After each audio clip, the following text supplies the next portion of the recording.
Bienvenue pour ce nouveau numéro de la Minute Info. Un nouveau plan de sécurité a été lancé dans les Yvelines pour renforcer la tranquillité publique et améliorer le cadre de vie. Il s'articule autour de 8 priorités, notamment la lutte contre les trafics de drogue, l'immigration clandestine, le travail dissimulé, les cambriolages, les vols liés aux voitures, ainsi que la sécurisation des transports en commun et la prévention des violences urbaines.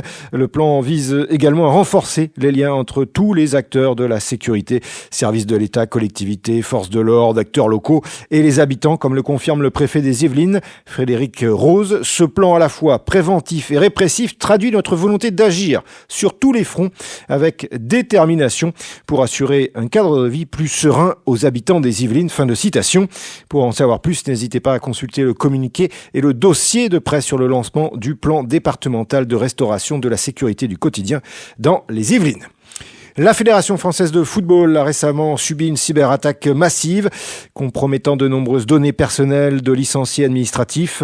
Parmi les informations volées figurent les noms, prénoms, date de naissance, adresse postale, email, numéro de téléphone, ainsi que des photos et des copies de justificatifs d'identité.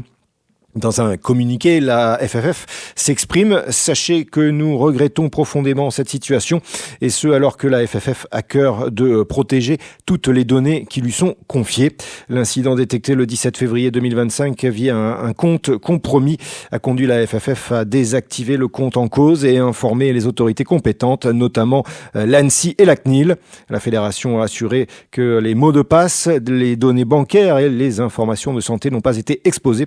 Toutefois, elle recommande aux personnes concernées de rester vigilantes face aux tentatives de phishing.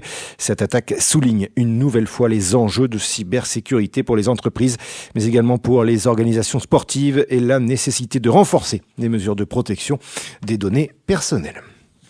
Pour l'édition 2025 du Salon de l'Agriculture, le Centre national des expositions et concours agricoles a renforcé sa sécurité en augmentant les effectifs privés, déjà en progression de 30% l'année dernière par rapport à 2023.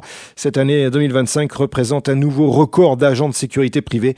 Cette 61e édition, qui s'est déroulée du 22 au 24 février 2025, a été marquée par l'implantation d'un commissariat mobile et l'instauration d'une charte des pratiques pour le bien vivre ensemble. Ce dispositif vise à éviter les débordements de l'an passé et à simplifier les procédures, notamment les dépôts de plaintes, des fouilles aléatoires ou, en cas de risque, seront également mises en place et la présence de vendeurs à la sauvette sera réduite.